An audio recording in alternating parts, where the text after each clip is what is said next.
Good morning दोस्तों।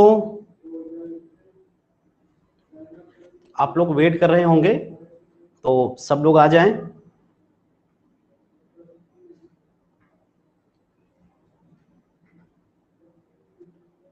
संदीप जी जुड़ चुके हैं, कृपया सभी लोग एक बार मैसेज कर दें कि सब लोग आ गए हैं। सबको एक साथ गुड मॉर्निंग, गुड मॉर्निंग। ठीक है, बाकी सारे लोग भी आ जाइए। मेघना आ गई हैं, अमित यादव, मंजय, अवनीश सिंह, सर्वेश कुमार, संदीप जी, सबको good morning, very good morning.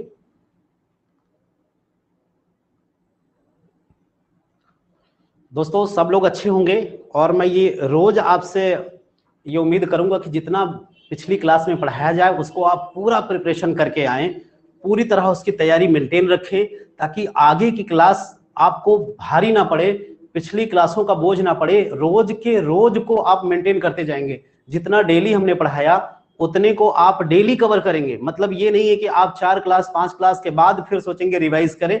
Daily का डेली। जैसे मैं आज ये कहना चाहूंगा, कल हमने थोड़ी सी कुछ चीजें लिखने के लिए होमवर्क टाइप का दिया था, जिसमें से केवल 2 बच्चों का हमें व्हाट्सएप मिला, नेहा का और मेघना का। बाकी वॉइस में तो किसी के नहीं आए। तो क्या वजह रही? आप लोगों ने दोबारा क्लास नहीं देखा या फिर हमने क्या शाम को प्रिपेयर करने के लिए बोला, होमवर्क टाइप का बोला, वो आपको याद नहीं रहा? या फिर अभी इंटरव्यू की क्लास की तैयारी आप पूरी तरह से फोकस नहीं कर रहे हैं? मतलब पूरे मन से लगिए दोस्त। कल जो हो गया आपको आज से अब से पूरे मन से लग जाना है। कहने का मतलब कि अब तैयारी में आपको कोई भी ढिलाई नहीं करनी है। ठीक है, तो मैं शुरुआत करता हूं आज की क्लास से।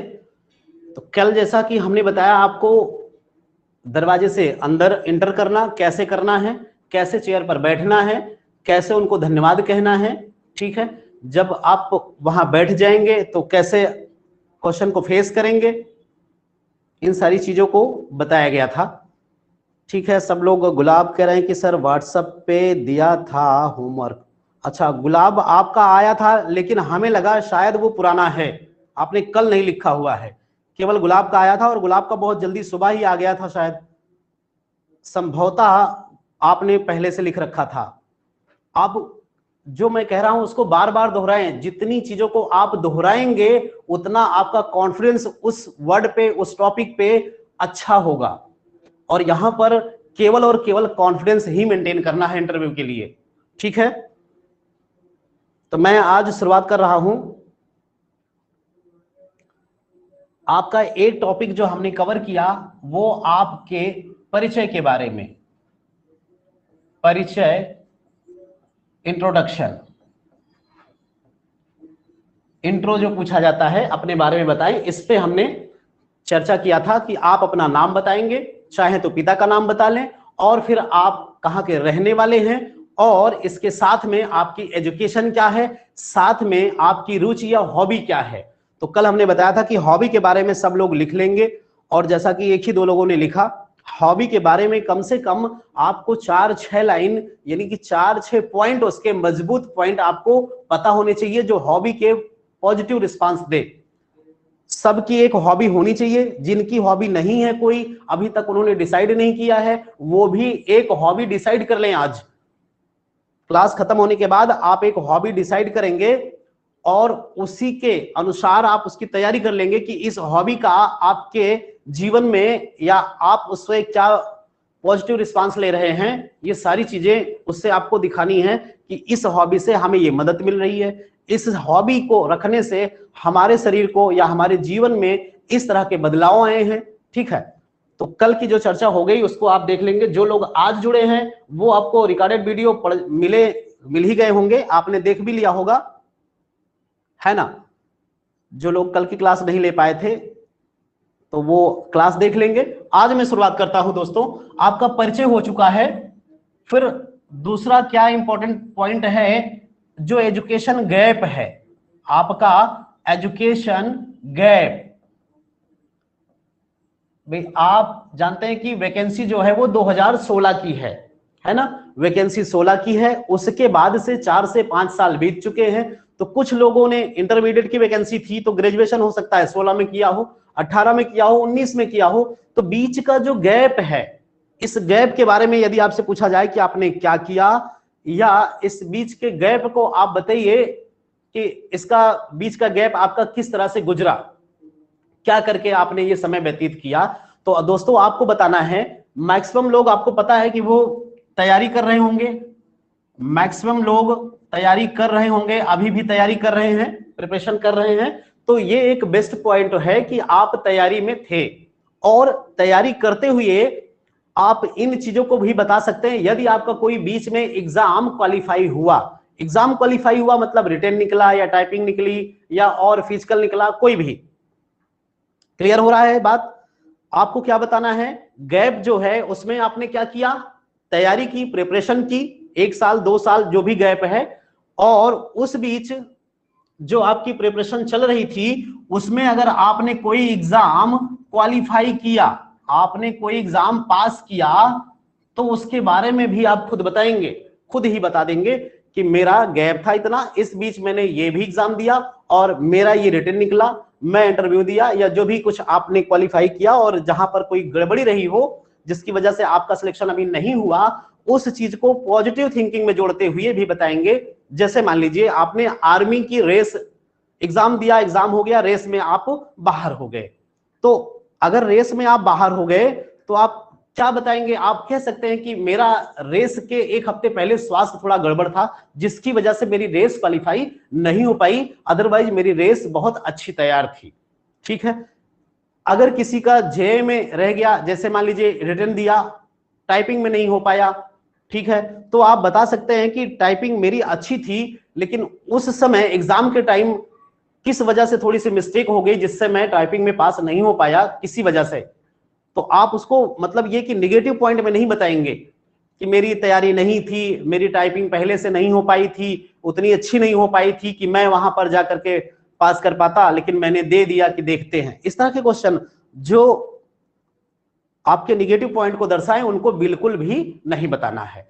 तो पहली चीज क्लियर हो गई कि गैप में आपने क्या की, तैयारी की। कुछ लोगों ने हो सकता है कि जॉब भी किया हो, जॉब भी किया होगा, प्राइवेट जॉब किया होगा या कोई और भी काम किए होंगे, किसी की शादी हो गई होगी तो वो घर परिवार के पालन के लिए भी, कुछ पैसे कमाने के लिए, अर्जित करने के लिए वो कोई काम करते रहे होंगे।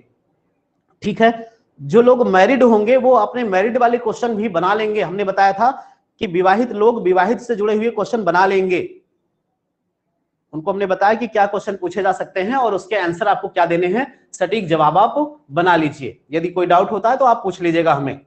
ठीक है, पर हमने क्या बताया कि अगर आप जॉब कर रहे हैं तो उस जॉब के बारे में जो आपके बीच में इस गैप में आपने जॉब की, उस जॉब का आप ये कह सकते हैं कि उस जॉब में आपने क्या सीखा या उसकी फील्ड की जॉब थी उसके बारे में डिटेल में बता देंगे। इस फील्ड की जॉब थी और उसमें मैंने ये किया, इतने दिन तक काम किया। ठीक है, अब वो आप जॉब कर भी रहे हैं, अगर आप जॉब से हैं तो वो पूछ सकते हैं कि आप यहां क्यों आना चाह रहे हैं, तो आप बता सकते हैं कि वो प्राइवेट नौकरी है, वो इनसिक्योर है, लेकिन गवर्नमेंट में क्या है, सिक्योर है। ठीक है, उसमें कभी भी कोई आपदा आ गई, कोई बात आ गई, एम्प्लाई को छटनी करना है तो वहां पर आपकी सिक्योरिटी नहीं रहती। यहां पर क्या है, सिक्योरिटी है। हम मेहनत करके इतने साल से 2-3 स्टेप पास किए हैं सर, मेरा उद्देश्य भी था कि इसी में आ जाऊं और आज मौका भी मिल रहा है इंटरव्यू देने का तो मैं देने आया हूं। ठीक है, इतनी बातें क्लियर हो रही हैं, बोलिए। तो गैप से आपका, नेहा यादव सर मैंने 2 बार CRPF SI स्टोनो निकाला है। बिल्कुल, बहुत अच्छी बात है नेहा जी, आप इन चीजों को जो आपने एग्जाम पास किया है उन चीजों को जरूर इंक्लूड करेंगे। आप इंट्रोडक्शन में ही बताएं, जब आपका इंट्रो होगा तो नाम पते के साथ में आप उस चीज को भी बताएंगे। इससे क्या होगा कि जो अभी बीच का गैप हो गया, अगर गैप के बारे में पूछा जाए तो भी आप इसको इंक्लूड कर लेंगे, अगर इंट्रो पूछा जाएगा तो आप चाहें तो इसको इंक्लूड कर सकते हैं। आपने ये एग्जाम पास किया, आपने ये टाइपिंग पास की, आपने इसका एग्जाम दिया। ठीक है, इन चीजों में जब पास होंगे तो लगेगा कि आप पढ़ाई से जुड़े थे, आपकी तैयारी कहीं ना कहीं अच्छी है, उनके माइंड में ये एक सवाल जाएगा, एक उसका रिस्पांस जाएगा कि आपकी पढ़ाई चल रही है। क्या मैं इसमें बिल्कुल बता सकती है नेहा जी, बिल्कुल बता सकती हैं।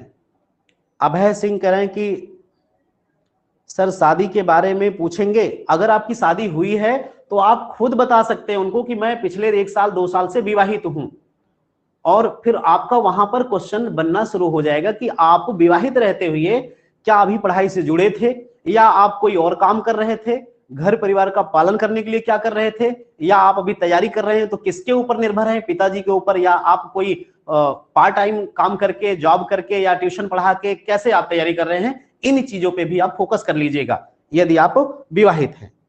नेहा, मैंने इलाहाबाद हाई कोर्ट स्टेनो निकाला है। ओके नेहा जी, आपको बहुत बहुत धन्यवाद। बहुत सारी उपलब्धियां आपको मिली हैं और इसमें सिक्योर है कि आपको फाइनल उपलब्धि भी मिलेगी। ठीक है, मैं शुरू करता हूं उस टॉपिक को। तो ये आपकी हो गई जो एजुकेशन गैप के बारे में। तो तैयारी आपने की या जॉब की, या फिर आप ये भी कह सकते हैं, मान लीजिए किसी ने तैयारी भी नहीं की। अगर आप तैयारी कर रहे हैं तो कोई एग्जाम दिए होंगे, एग्जाम दिए हैं तो उसमें पास हुए कि फेल हुए, वो पूछ सकते हैं। यदि आप ये तैयारी नहीं किए, जॉब नहीं किए, हो सकता है आप घर में ही रहे हो, तो आप बता सकते हैं कि घर में ही भाई की दुकान है, आप पिताजी कोई काम कर रहे हैं, बिजनेस कर रहे हैं, तो आप ये भी कह सकते हैं कि मैं उनके साथ में उनका सहयोग कर रहा था, इस तरह से बीच का समय हमारा ऐसे ऐसे बीता है। ठीक है, ये चीजें आप काउंट कर लेंगे। जो बातें हम बता रहे हैं आप चाहें तो उसको बाद में दोबारा देख करके रिपीट कर लेंगे, नोट कर लेंगे, और उसके आंसर्स आप लिख लेंगे कि ये चीजें हमें बतानी है। सर मैं 6 साल से इंटर कॉलेज की टीचर भी रही हूं, private. Okay okay Neha ji, बहुत अच्छी, बहुत मेहनत आप कर रही हैं। ठीक है, आगे मैं स्टार्ट करता हूं। अब हम रोज कैसे पढ़ाई करेंगे, तो एक पॉइंट हम डेली आपको इस तरह का बताएंगे जो इंटरव्यू में आपको क्या करना है, क्या ध्यान देना है, या क्या इंटरव्यू से जुड़ी हुई है चीजें, उनको कैसे आपको जो क्वेश्चन जनरली पूछे जाते हैं, एक पॉइंट हम रोज इस पे डिस्कस करेंगे। जैसे आपका इंट्रो हो गया, एजुकेशन गैप हो गया। अब हम थोड़ी सी आज पढ़ाई करेंगे किसके बारे में, कंप्यूटर के बारे में। ठीक है, देखिए कंप्यूटर के बारे में आपको क्या पढ़ना है। कंप्यूटर के बारे में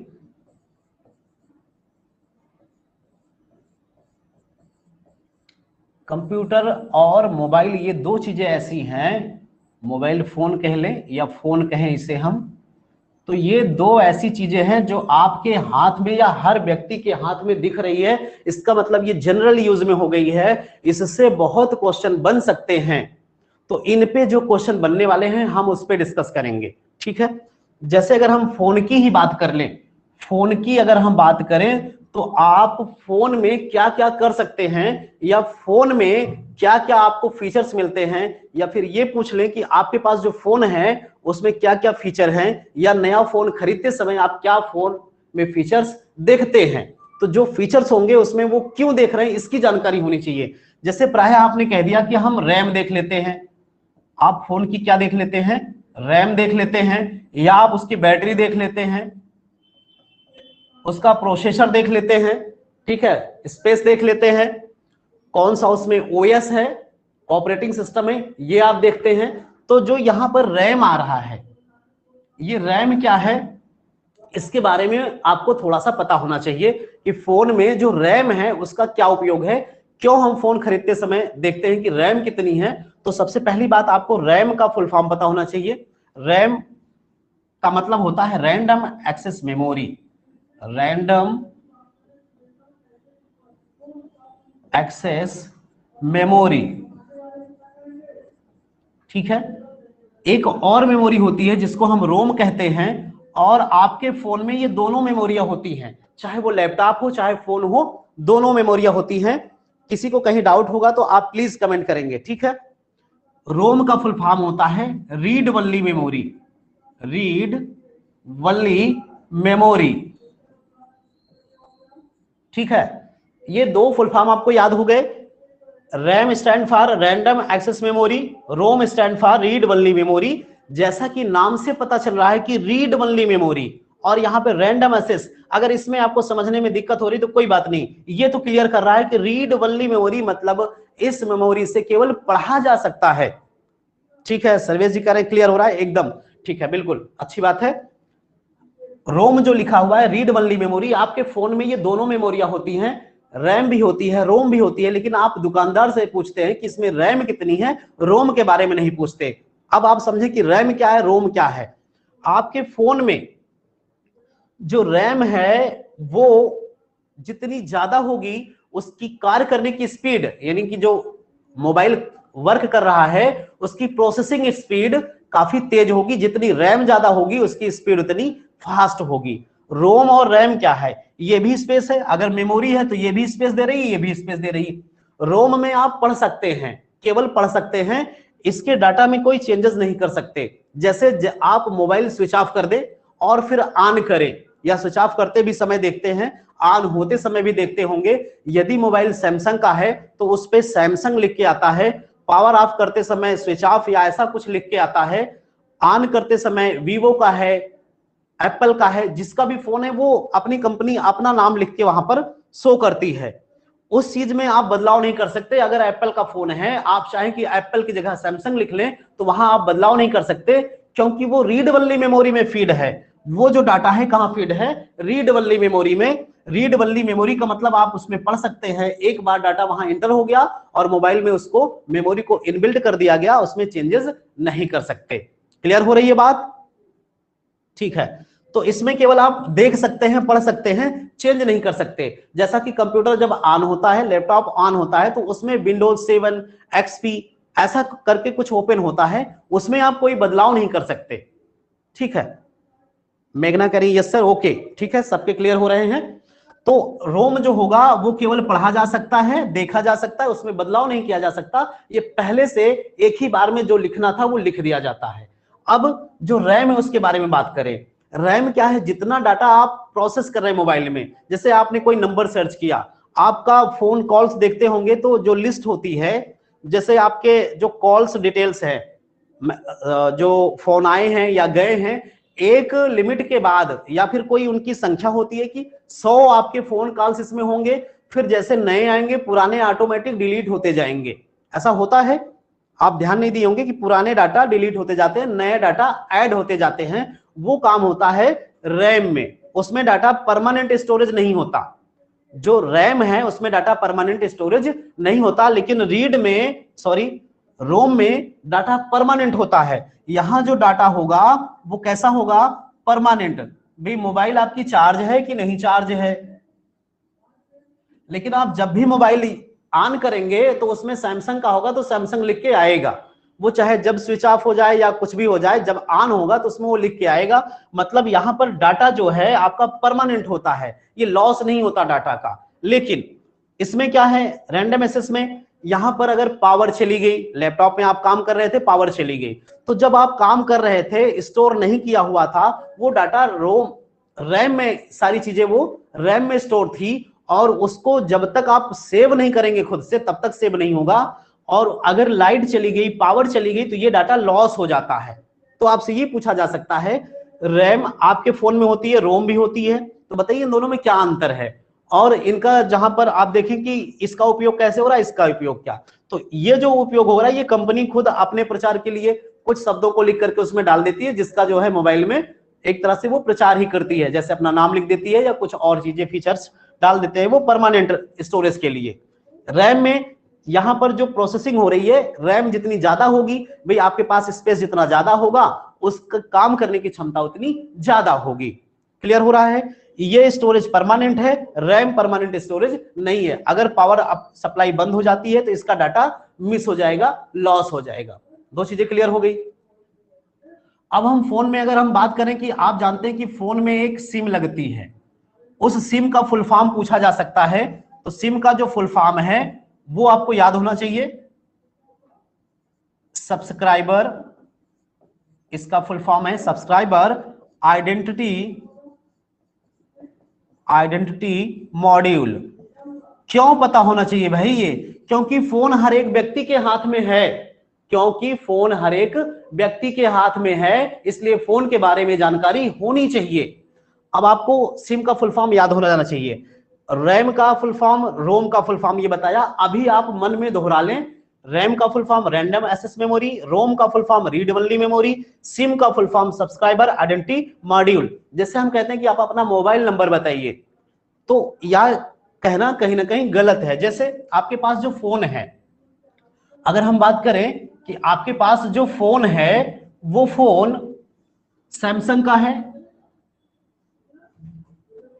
आपके पास जो फोन है वो सैमसंग का है, एप्पल का है, तो क्या उस फोन का 10 अंक का नंबर है? आपने जो नंबर हमें बताया या आपने हमारा नंबर जो लिया, क्या वो फोन का नंबर है? वो उस सेल फोन का नंबर नहीं है। बताइए, क्या वो सेल फोन का नंबर है? कमेंट करिए। 10 नंबर जो आपके हमारे नंबर आपके पास हैं, क्या वो सेल फोन का नंबर है? वो सिम का नंबर होता है दोस्तों, वो सिम का नंबर है। वो सिम जिस फोन में लग जाएगी उसी फोन में आपके कॉल्स आने लगेंगे, मतलब वो फोन का नंबर नहीं है। हम प्राय ये यूज करते हैं जनरली भाषा में कि फोन नंबर दीजिए, ये जनरली यूज में है, लेकिन वो नंबर किसका है? सिम का। सिम का आपको पता होना चाहिए फुल फॉर्म, सिम का। ठीक है, मेघना करी सिम का है, बिल्कुल नेहा भी करी सिम का नंबर है। ठीक है, ये क्लियर होना चाहिए। अब हम बात करेंगे क्या इसके बारे में, सिम हो गया, स्टोरेज हो गई। अगर हम ये कहते हैं कि रैम ज्यादा होने से, तो आप बता सकते हैं रैम का केवल एक ही उपयोग था, जैसे बैटरी ज्यादा आप देखते हैं पावरफुल, तो क्यों? क्योंकि उसकी स्टोरेज क्षमता, उसकी पावर की जो बैकअप है, बैकअप पावर क्या होना चाहिए? ज्यादा। अगर बैटरी आपकी पावरफुल है तो बैकअप आपको ज्यादा मिलेगा। इसी तरह स्टोरेज ज्यादा होगा तो रैम की स्टोरेज ज्यादा होगी तो उसकी प्रोसेसिंग जो होगी, एक्सेसिंग होगी जो, वो फास्ट होगी। ठीक है, तो ये मोबाइल फोन से कुछ क्वेश्चंस थे। अब हम कंप्यूटर के बारे में जाने थोड़ा सा। कंप्यूटर आज के समय में बहुत ही यूजफुल है, हर व्यक्ति लगभग यूज कर रहा है, और यूज नहीं कर रहा है तो भी आज के समय में आप परीक्षा देने जा रहे हैं, गवर्नमेंट जॉब में होने वाले हैं, तो थोड़ा सा जानकारी आपको होनी चाहिए। जैसे मेल करना है या उसमें कोई डाटा बनाना है या कोई डाटा सेव करना है, तो कुछ चीजें आपको नॉर्मल वे में पता होनी चाहिए। ठीक है, कंप्यूटर की सबसे पहले तो अगर हम परिभाषा बताएं तो कंप्यूटर क्या है? कंप्यूटर एक इलेक्ट्रॉनिक डिवाइस या उपकरण है। ये जो है एक इलेक्ट्रॉनिक डिवाइस या उपकरण है जो डाटा को संरक्षित करने के लिए, सेविंग करने के लिए, आप ये कह सकते हैं ह्यूज डाटा यानी बड़े बड़े डाटा को संरक्षित करने के लिए यूज होता है। आप ये कह सकते हैं कि बड़ी बड़ी गणनाओं को, बड़े बड़े कैलकुलेशन को ये कम समय में फास्टली एक्यूरेसी से कर देता है। आप बहुत सारा लंबा सा गुणा कर दें, आपको करने में टाइम लगेगा, बट अगर आप कंप्यूटर में करते हैं तो वो कम समय में होगा और एक्यूरेट आएगा, उसका जो रिजल्ट आएगा वो एक्यूरेट आएगा। यानी आप कह सकते हैं कंप्यूटर में जो गलतियों के चांसेस हैं, एरर के चांसेस हैं, वो बहुत कम है। तो आपको इसकी डिफिनेशन क्या बतानी? ये एक इलेक्ट्रॉनिक डिवाइस है जो डाटा स्टोरेज के लिए काम करती है, या फिर ये कह सकते हैं बड़ी बड़ी गणनाओं में इसको समय बचाने के लिए उपयोग किया जाता है। ये संचार का भी माध्यम है जिससे हम डाटा का आदान प्रदान भी करते हैं। ठीक है, इतनी चीजें पर्याप्त हैं कंप्यूटर के बारे में बताने के लिए। फिर कंप्यूटर से अगर बात आएगी तो कंप्यूटर में आप देखेंगे कि सबसे पहले आपका जो मोबाइल या कंप्यूटर है वो एक तरह से मोबाइल भी आपका कंप्यूटर है, और इस कंप्यूटर में आपका चलता है इंटरनेट, या मोबाइल में क्या चलता है? इंटरनेट। तो इंटरनेट के बारे में पता होना चाहिए क्योंकि इंटरनेट हर व्यक्ति यूज कर रहा है, सभी लोग कर रहे हैं। ठीक है, जिसके माध्यम से आप जुड़े भी हैं। सर सिम का फुल फॉर्म रिपीट कर दीजिए। सिम का full form subscriber identity module, subscriber identity module. तो इंटरनेट को अगर परिभाषित किया जाए तो इसको दो शब्दों में बांटे, तो इंटर और नेट। नेट का मतलब आप जानते होंगे कि जाल टाइप का होता है, नेट का मतलब अगर हिंदी में कहें तो जाल। तो यहां पर जो जाल है वो किसका है? कंप्यूटरों का, यानी कंप्यूटरों का जो समूह है उसी को हम कंप्यूटर का जाल कह सकते हैं। और ये इंटर, इसको एक लाइन में अगर परिभाषित करें इंटरनेट को, तो inter connection between networks, inter connection between computers, यानी कंप्यूटरों के समूह को नेटवर्क के थ्रू जोड़ना क्या है? इंटरनेट। वो जो नेटवर्क है वायर्ड भी हो सकता है, वायरलेस भी हो सकता है। आपने देखा होगा ब्लूटूथ से, वाईफाई से चीजें जोड़ रहे हैं तो वो वायरलेस है, डाटा केबल के माध्यम से जोड़ रहे हैं तो वो, ठीक है, महेंद्र ने रिपीट कर दिया है, अगर आपने छोड़ दिया हो तो आप नोट कर सकती हैं, सब्सक्राइबर आइडेंटिटी मॉड्यूल। तो हम बात कर रहे थे इंटरनेट की। तो इंटरनेट क्या है?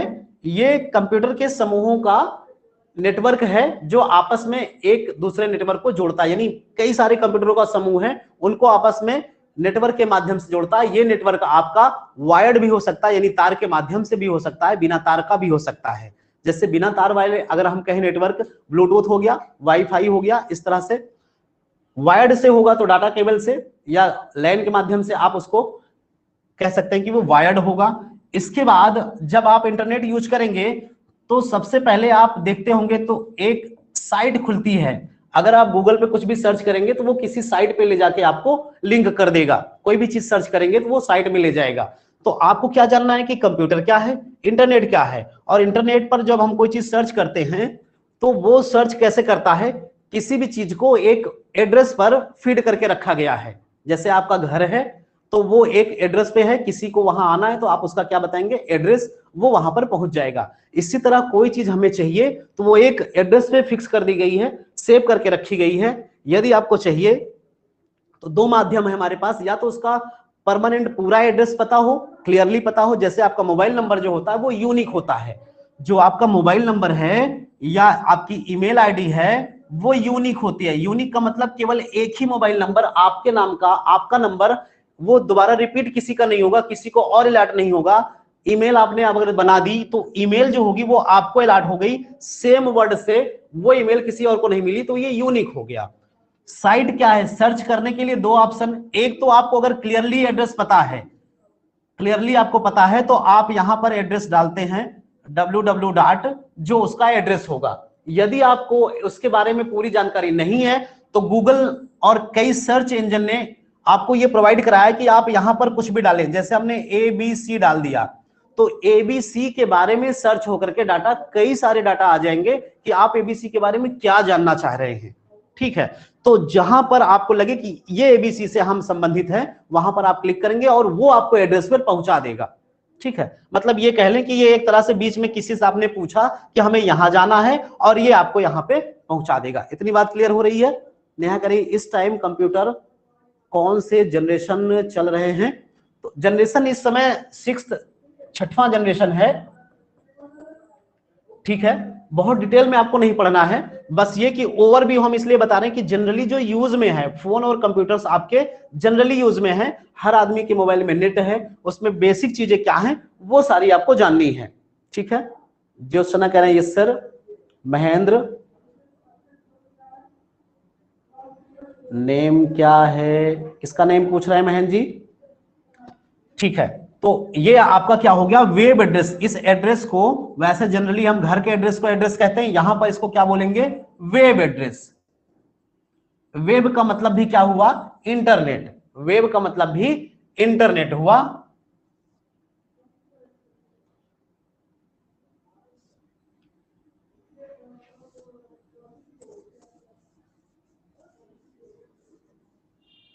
देखिए, अब कंप्यूटर के बारे में थोड़ा सा और क्या पढ़ना है। जैसे हम बात कर रहे हैं यहां पर कंप्यूटर में जो पार्ट होते हैं, कंप्यूटर के जो पार्ट हैं उसके बारे में आपको पता होना चाहिए। तो कंप्यूटर के मेन पार्ट जो होते हैं आपको पता होगा, मॉनिटर, सीपीयू, कीबोर्ड, माउस, ये आपके मेन पार्ट हैं। ठीक है, ये आपके मेन पार्ट हैं। और मेन पार्ट में आपका जो सीपीयू है वो उसका मेमोरी कहलाता है, या हम ये कह लें कि मुख्य जो पार्ट है वो सीपीयू ही है। ठीक है, सीपीयू का फुल फॉर्म है सेंट्रल प्रोसेसिंग यूनिट। ये आपसे पूछे जा सकते हैं कि भाई सीपीयू का फुल फॉर्म क्या है। अब आप समझें कि पार्ट के बाद जो पार्ट हैं उसमें कौन से पार्ट इनपुट डिवाइस में आते हैं, ये बेसिक चीज है। एक और आउटपुट डिवाइस क्या है, या इनके एग्जाम्पल से आपको समझने हैं। आपको एग्जाम्पल से समझने हैं कि इनपुट डिवाइस और आउटपुट डिवाइस क्या है। तो एक लाइन में समझिए दोस्तों, एक लाइन में समझेंगे। इनपुट डिवाइस क्या होगी, जो ऐसी डिवाइस जिसके माध्यम से हम कंप्यूटर को कोई डाटा दे या कोई इंस्ट्रक्शंस दे। अगर हमसे कंप्यूटर ले रहा है तो वो डिवाइस क्या कहलाएगी, इनपुट। और यदि हम ये कहें कि कंप्यूटर के माध्यम से हमें कोई डाटा मिल रहा है तो वो क्या कहलाएगा, आउटपुट डिवाइस। जैसे इनपुट डिवाइस की बात करें तो कीबोर्ड, कीबोर्ड के माध्यम से अगर आपने ए प्रेस किया तो वो कीबोर्ड आपके कंप्यूटर को ए देगा, और जो ए जाता है वो आपके ए के रूप में नहीं जाता, वो बाइनरी फॉर्मेट में जाता है। अभी थोड़ा सा उसका डिस्कस करेंगे, क्योंकि पिछली बार बाइनरी से क्वेश्चन पूछे गए थे, पिछली बार बाइनरी से क्वेश्चन पूछे गए थे, तो हम उसका अभी जिक्र करेंगे आगे। एक तो हो गया कीबोर्ड आपका, दूसरा जैसे कैमरा है, तो कैमरा क्या कर रहा है, कैमरा हमारी इमेज ले रहा है, और अगर हम ये लेकर के कंप्यूटर को दिए तो ये इमेज लिया किसके लिए, कंप्यूटर के लिए। तो कैमरा क्या होगा, इनपुट डिवाइस। बताइए क्लियर है, कैमरा क्या होगा, इनपुट डिवाइस। कीबोर्ड क्या होगा, इनपुट डिवाइस। इसके बाद यदि हम कहें कि जो माइक होती है, जो आप माइक यूज कर रहे हैं, जैसा हमने ये माइक ले रखा है, तो ये माइक हमारी आवाज को ले करके कंप्यूटर को दे रहा है, तो ये माइक क्या होगा, इनपुट डिवाइस। ओके, माइक क्या होगा, इनपुट डिवाइस। स्कैनर का नाम आपने सुना होगा, स्कैनर। स्कैनर क्या करता है, जैसे आपको मान लीजिए फोटो से फोटो बनवानी है, तो आप फोटो को क्या करेंगे, पहले स्कैन करेंगे, फिर वो कंप्यूटर में जाएगा, उसको आप वैसे ही बनवाना चाहते हैं तो प्रिंट निकाल लेंगे, कोई एडिशन करना है, एडिट करना है, तो उसको एडिट करवा करके आप, या साइज बड़ी करानी है, छोटी करानी है, तो आप वो करवा लेंगे। ठीक है, तो स्कैनर जो होगा वो क्या होगा, आप इन चीजों को लिख सकते हैं। जो स्कैनर है वो माइक है, वो ये सारे इनपुट डिवाइस है। आपने नाम सुना हो जॉयस्टिक का, जॉयस्टिक गेम खेलने में यूज होता है, तो वो भी क्या होगा, इनपुट डिवाइस। आउटपुट डिवाइस जिसके माध्यम से हमें डाटा मिले, कंप्यूटर हमें दे दे, जैसे आपका प्रिंटर, जैसे प्रिंटर और मॉनिटर। क्यों, मॉनिटर जो कुछ दिखा रहा है वो किसे दिखा रहा है, हमें, और ले किससे रहा है, कंप्यूटर से। यानी सीपीयू ने मॉनिटर में दिखाया, और वो चीज किसके लिए, यूजर के लिए, यानी जो सामने बैठा है, तो वो मॉनिटर क्या कर रहा है, हमें दिखा रहा है या हमें डाटा दे रहा है, तो क्या होगा, आउटपुट डिवाइस। प्रिंटर क्या होगा, आउटपुट डिवाइस, क्योंकि प्रिंट होकर के किससे मिल रहा है, हमें। ठीक है, ओके अमित जी। और आप क्या कह सकते हैं, साउंड, या साउंड कह सकते हैं, जो आपका बूफर वगैरह हो गया, साउंड। जैसे आप जब सॉन्ग बजाते हैं तो वो वॉइस किसे आ रही है, हमें आ रही है, मतलब ये कि कंप्यूटर से वॉइस जो मिल रही है वो किससे मिल रही है, हमें मिल रही है, तो वो क्या होगा, आउटपुट डिवाइस। तो ये आपके हो गए इनपुट डिवाइस और आउटपुट डिवाइस। यदि आपसे पूछा जाएगा तो आपको एक ही लाइन में जवाब देना है, क्या, इनपुट डिवाइस ऐसी डिवाइस है जिसके माध्यम से हम कंप्यूटर को कोई इंस्ट्रक्शंस या डाटा देते हैं, वो इनपुट डिवाइस होगा। जैसे आप इस चीज को अगर आपसे पूछा जाए तो उसमें एग्जांपल जरूर बताएंगे, आपका क्वेश्चन पूरी तरह से करेक्ट हो जाएगा विथ एग्जांपल।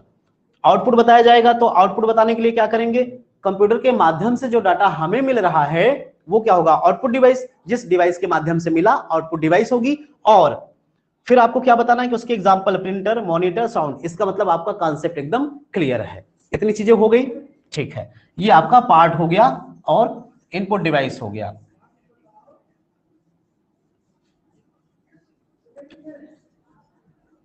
फिर अभी हमने जैसे बात की बाइनरी की, तो हमने बताया अगर कंप्यूटर में आप कुछ भी इंटर करते हैं, A B C D X Y Z कुछ भी, तो वो सब कुछ बाइनरी के फॉर्म में कंप्यूटर लेता है, वो सारा कुछ बाइनरी के फॉर्म में लेता है। नाम आपने सुना होगा, बाइनरी को अगर हिंदी में कहें तो ये द्विआधारी के नाम से जाना जाता है, इसको द्विआधारी भी कहते हैं, द्विआधारी नंबर सिस्टम, नंबर संख्याएं।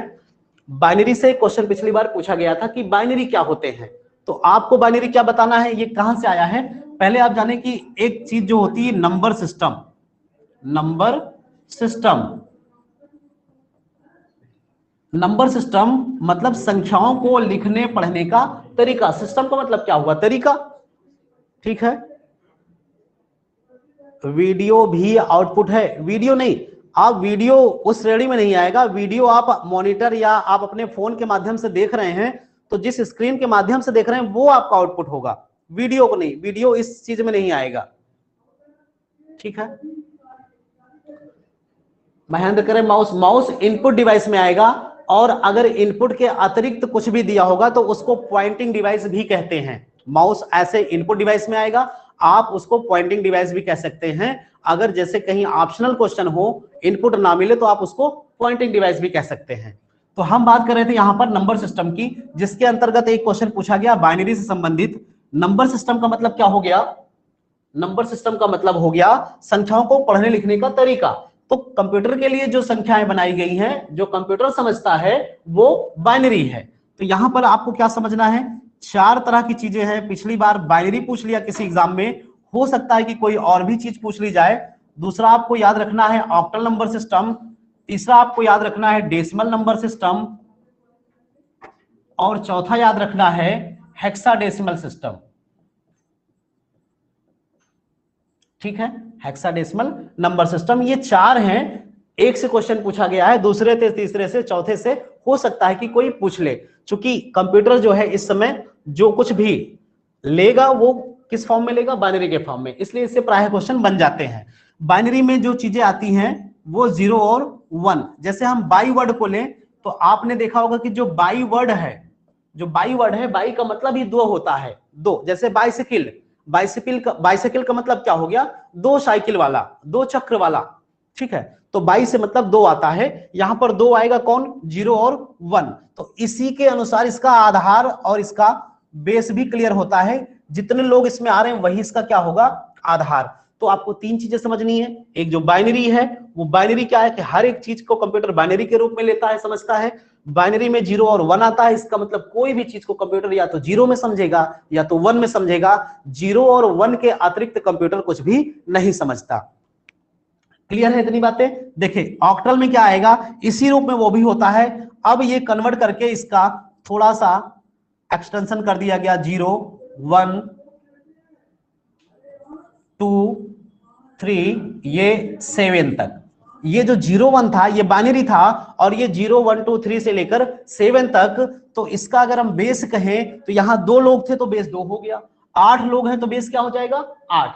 ये सारे बहुत ही इंपॉर्टेंट क्वेश्चंस हैं, आपसे इसलिए पूछे जा सकते हैं क्योंकि मोबाइल में भी आप कंप्यूटर वर्जन ही, एक तरह से मोबाइल भी आपका आज क्या बन गया है, कंप्यूटर। ठीक है, तो डेसिमल में देखें, डेसिमल में, डेसिमल का मतलब होता है दाशमिक। दाशमिक नाम से पता चल रहा है दोस्त, तो दाशमिक का मतलब 10। तो अगर हम 10 से देखें तो यहां पर आ जाएगा 0 1 2 से लेकर के कहां तक, 9 तक। और 9 तक ये टोटल हो गया। जैसे 0 से 7 तक कितने लोग हुए, 8 लोग। 0 से 9 तक कितने हो गए, 10। यही क्या कहलाएगा, बेस कहलाएगा इसका। बाइनरी का बेस पूछ लिया गया तो आप 2 बताएंगे, ऑक्टल का बेस पूछा गया तो 8 बताएंगे, डेसिमल का बेस पूछा गया तो 10 बताएंगे। हेक्साडेसिमल जो पूछा जाएगा तो यहां पर आपको बताना है 0 1 2 से लेकर के कहां तक, 9 तक। और इसके बाद यहां 10 नहीं होता, यहां पर A B C D E और F तक होता है।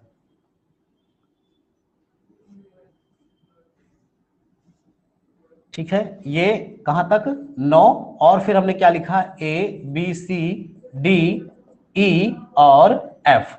तो यहां पर जो A है वो 10 को दिखाएगा कोडिंग में। तो इस तरह से 0 से लेकर के ये 15 तक आ जाएगा, 10 11 12 13 14 15।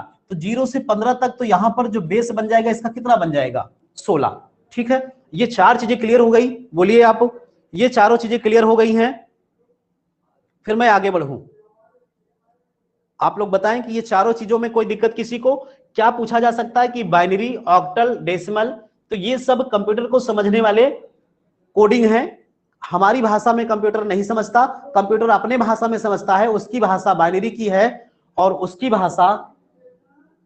भाषा हेलो मॉर्निंग, कहां पहुंचे आप? ठीक है, ठीक है, हम 10 मिनट नहीं, 9 9 10 पे पहुंचते हैं वहां पे। हाँ ठीक, ठीक, हाँ हाँ हाँ। माइक साइलेंट होता है कहीं से? चलिए आगे। ठीक है दोस्तों, तो ये आप सबका क्लियर हो गया है। नेहा करे सर दिखाई नहीं दे रहा है पूरा मैटर, अच्छा नीचे नहीं आ रहा है, तो जो हमने बोला हुआ है आप उसको नोट कर ले। देखिए मैं रिपीट कर दे रहा हूं, बाइनरी जो होगा, जो बाइनरी होगा वो 0 और 1 यानी 2, उसका बेस क्या होगा, 2। ऑक्टल जो होगा 0 से 7 तक, टोटल 8 उसमें डिजिट होंगी, 0 से 7 तक। ठीक है, अब आपको दिख रहा होगा, अब आपको दिख रहा होगा, नोट कर ले ये चीजें, फिर मैं आगे चलता हूं। ठीक है, इसे आप नोट कर ले। जी sir, okay okay Neha ji, note कर लें।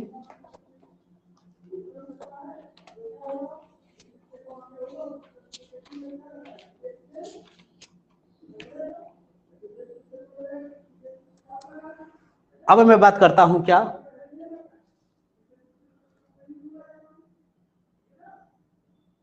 देखिए इतनी बातें हो गई। आप मोबाइल में फोन करते हैं, मैसेज करते हैं, तो मोबाइल क्या है, एक संचार का माध्यम है। तो मोबाइल से मैसेज करना, फोन करना, इसके साथ साथ आप ईमेल भी कर सकते हैं, जो लैपटॉप या कंप्यूटर से भी होता है। तो प्रायः आपका मैसेज जो है लोग ऐसे व्हाट्सएप से कर रहे हैं या और किसी माध्यम से कर रहे हैं। तो एक तो ये आपका मैसेज डिलीवर का ऑप्शन हो गया। दूसरा, आप ईमेल से करते हैं। ईमेल जो है एक प्रोफेशनल चीज है डाटा को शेयर करने का। तो ईमेल के बारे में समझें आप। ईमेल का मतलब क्या है, ईमेल, तो ये जो ई है इसका मतलब क्या है, इलेक्ट्रॉनिक। इसका मतलब क्या है, इलेक्ट्रॉनिक। और मेल का मतलब मेल, और इसको हिंदी में हम कहते हैं पत्राचार। जैसे पहले क्या था, पोस्ट ऑफिस से कोई चीज हम भेजते थे किसी को, ठीक है। महन जी कह रहे हैं थैंक्स सर, ओके। महन जी मैं ये कह रहा हूं, सुने, ईमेल, ईमेल बहुत इंपॉर्टेंट है। अगर आप लोग इससे नहीं जुड़े हैं तो कम से कम ईमेल करना, ईमेल भेजना या ईमेल आया हुआ पढ़ना। अपने मोबाइल में आपका ईमेल बना होगा, तभी यूट्यूब पे आपकी लॉगिन होती है, ठीक है। तो आप ईमेल देख लेंगे, उसका आईडी पासवर्ड होता है लॉगिन करने के लिए। फिर ईमेल का यूज क्या है, आप समझें कि कोई भी डाटा आप भेज सकते हैं, इसमें आप कोई फाइल अटैच कर सकते हैं, सब कुछ कर सकते हैं। तो ईमेल के बारे में जनरली यूज हो रहा है, इसलिए पूछा जा सकता है। ईमेल का मतलब क्या है, इलेक्ट्रॉनिक मेल, जो हम अभी तक पोस्ट ऑफिस के माध्यम से पत्राचार करते थे या किसी को भेज करके करते थे, वो आपका ईमेल के माध्यम से करना है, जो पूरी तरह सिक्योर है। ई का मतलब है इलेक्ट्रॉनिक, मेल का मतलब पत्राचार। इलेक्ट्रॉनिक माध्यम से किया गया पत्राचार ईमेल कहलाएगा। अब ईमेल में आपने देखा होगा, जो लोग किए होंगे तो ठीक है, नहीं मोबाइल में खोल के देखिएगा, तो सबसे ऊपर जो आता है यहां पर एक बॉक्स बना होता है और इसमें आपकी ईमेल आईडी लिखी होती है। जैसे मैं कहूं तो मेरी email ID Brijesh MAURYA Maurya 956@gmail.com, इस तरह से मेरी ईमेल आईडी है। तो अगर हम किसी को ईमेल करते हैं तो हमारी आईडी पहले से आ जाएगी क्योंकि लॉगिन है। फिर नीचे आता है कि किसको करना है, ये तो आपकी हो गई। जिसे करना है यहां पर बॉक्स आएगा, उसमें आपको लिखना है जिसे करना है। और इसमें कोई भी एक भी जो अल्फाबेट है मिस नहीं होना चाहिए, कोई डॉट मिस नहीं होना चाहिए। अगर मिस हो गया, जैसे मोबाइल नंबर यूनिक होता है वैसे ये भी यूनिक होता है, कोई भी अल्फाबेट मिस हुआ तो वो आपका जो लेटर है, जो आपका मैसेज है, वो वहां तक डिलीवर नहीं हो पाएगा, या तो फेल हो जाएगा, और या किसी के नाम से अगर वो बना हुआ है तो किसी और को पहुंच जाएगा। तो ठीक है, यूनिक का मतलब आपको समझ में आया होगा। यहां पर टू में लिखेंगे जिसको हमें सेंड करना है। टू में क्या लिखेंगे, जिसको मैसेज सेंड करना है, ठीक है। इसके बाद यहां पर एक ऑप्शन आता है सीसी का और एक ऑप्शन आता है बीसीसी का। मेन हम इसी पे फोकस करने वाले हैं, इनसे क्वेश्चन बनते हैं, सीसी और बीसीसी से। सीसी का मतलब होता है कार्बन कॉपी, कार्बन कॉपी, और बीसीसी का मतलब होता है ब्लाइंड कार्बन कॉपी। दोनों में अंतर समझें, इसको हम क्यों बता रहे हैं, ये बहुत इंपॉर्टेंट है। यहां पर तो एक व्यक्ति को मेल करना है तो आप इसका यूज कर लेंगे, नीचे का यूज नहीं होगा। आपको किसी को मेल करना है तो आपकी मेल आईडी ऑटोमेटिक आ जाएगी, आप जिसको मेल कर रहे हैं उसका मेल यहां पर इस वाले में, टू वाले में डाल देंगे, उसको मेल पहुंच जाएगी। सीसी और बीसीसी क्यों दिया गया है, ये मेन फीचर है, इसके स्पेशल फीचर है। इसका उपयोग कार्बन कॉपी का मतलब क्या हो गया कि एक फोटोकॉपी, आप समझिए कि एक पत्र है आपका ओरिजिनल, उसकी एक फोटोकॉपी है। तो आपने एक व्यक्ति को दे दिया ओरिजिनल जो मेन व्यक्ति होगा, और एक किसी और को, दूसरे व्यक्ति को दे दिया जो उसकी फोटोकॉपी लिया। तो दो डाटा हो गए, यानी दो लोगों को आपने रिसीव कराया, ठीक है। मेल जो है दो को पहुंच गई। इससे क्या होगा कि यहां पर जो मेल गई, अब इनको हमने सेंड किया और ये भी देख सकते हैं कि इनको सेंड हो चुकी है, इनको भी पता चल जाएगा कि इन्हें भी कॉपी की गई है। तो यहां पर एक साथ दो लोगों को मेल हो गई। आप चाहें तो इसमें कई लोगों को एक साथ मेल कर सकते हैं। एक आदमी की ईमेल आईडी पूरी लिखेंगे, फिर कॉमा लगाएंगे, कॉमा लगाने के बाद, कॉमा लगाने के बाद दूसरी ईमेल आईडी लिख सकते हैं, कॉमा लगाने के बाद तीसरी ईमेल आईडी लिख सकते हैं, एक साथ चला जाएगा। यहां पर एक साथ कई लोगों को भेजने के लिए ये ऑप्शन है। लेकिन ये जो है सीसी अलग एक फीचर है, ये एक फीचर अलग है। थोड़ा बड़ा लिखे सर, ओके ओके, बड़ा लिखते हैं। अभी सीसी जो है वो एक अलग ऑप्शन है, जिससे ये क्या कार्बन कॉपी भेजेगा, मतलब ये कि मेन ओरिजिनल जो होगा इनको चला गया, उसी की एक कॉपी इनको जाएगी और ये बताएगा कि इनको भी गया है, इनको भी गया है। यानी दोनों लोग एक दूसरे को जो शेयर किया गया डाटा वो देख सकते हैं कि किसको गया। लेकिन ब्लाइंड कार्बन कॉपी में क्या होगा, ब्लाइंड का मतलब आप अंधा समझते हैं, मतलब ये कि छुपा होगा, ये ब्लाइंड होगा तो छुपा होगा। इसका मतलब जो बीसीसी में डाटा भेजा गया है, बीसीसी में जो आप ईमेल आईडी लिखेंगे, बीसीसी में जो ईमेल आईडी लिखेंगे वो ईमेल आईडी मैसेज तो चला जाएगा, लेकिन ना तो इसको सीसी वाला देख पाएगा और ना ही आपने जिसको भेजा है। ब्लाइंड यानी बीसीसी को केवल कौन देख पाएगा, जिसने मैसेज भेजा है। ये किसको भेज रहे हैं, ये आप बीसीसी वाले को नहीं देख पाएंगे। आपने इनको भेजा, ये बीसीसी को नहीं देख पाएंगे। अगर ये टू वाले को कहें कि सीसी वाले को देखेगा कि नहीं, सीसी वाले को देख लेगा, सीसी वाला इनको देख लेगा, लेकिन बीसीसी वाले को ये ट्रेस नहीं कर पाएगा।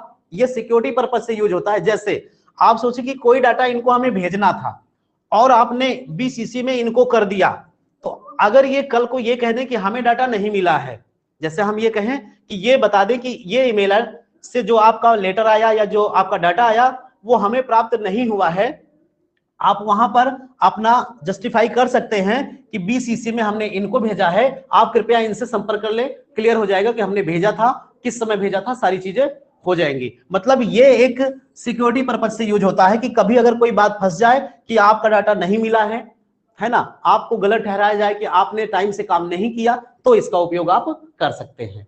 ठीक है, अगली चीज देखें, एक और,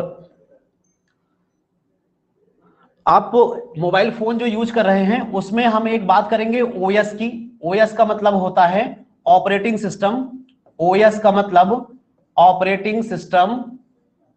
तो ये जनरली आप जो मोबाइल यूज कर रहे हैं, जो आप मोबाइल यूज कर रहे हैं उसमें Android version operating system use हो रहा है। ये एंड्रॉयड जो है वो एक ऑपरेटिंग सिस्टम है या एक सॉफ्टवेयर है। ऑपरेटिंग सिस्टम क्या है, एक सॉफ्टवेयर है। एंड्रॉयड भी क्या है, एक सॉफ्टवेयर है जो टच पैड यानी आपकी जो मोबाइल टच वाली आई हैं उन पे ये वर्क करता है। यानी जितने भी मोबाइल, एंड्रॉयड का मीन्स क्या होता है, एंड्रॉयड की हिंदी आप नेट पे सर्च कर लीजिएगा, एग्जैक्टली इसका मतलब हमें नहीं पता है एंड्रॉयड को और क्या कहते हैं। तो एंड्रॉयड जो वर्जन आया है ऑपरेटिंग सिस्टम, वो बेसिकली किस लिए आया है, वो टच वाली जो भी जैसे आप यहां पर हम देख रहे हैं कि टच वाला काम कर रहा है पूरा, ये एलईडी मोबाइल आपका टच वाला काम करता है, तो मतलब वो एंड्रॉयड है। जो टच पे बेस्ड होगा वो क्या होगा, एंड्रॉयड ऑपरेटिंग सिस्टम पे होगा। जितने भी आपके फोन्स हैं वो स्मार्टफोन्स कहे जा रहे हैं, वो किस पे बेस्ड होंगे, किस ऑपरेटिंग सिस्टम पे, एंड्रॉयड पे। क्योंकि हम बराबर यूज कर रहे हैं मोबाइल, इसलिए इतनी जानकारी आपको होनी चाहिए।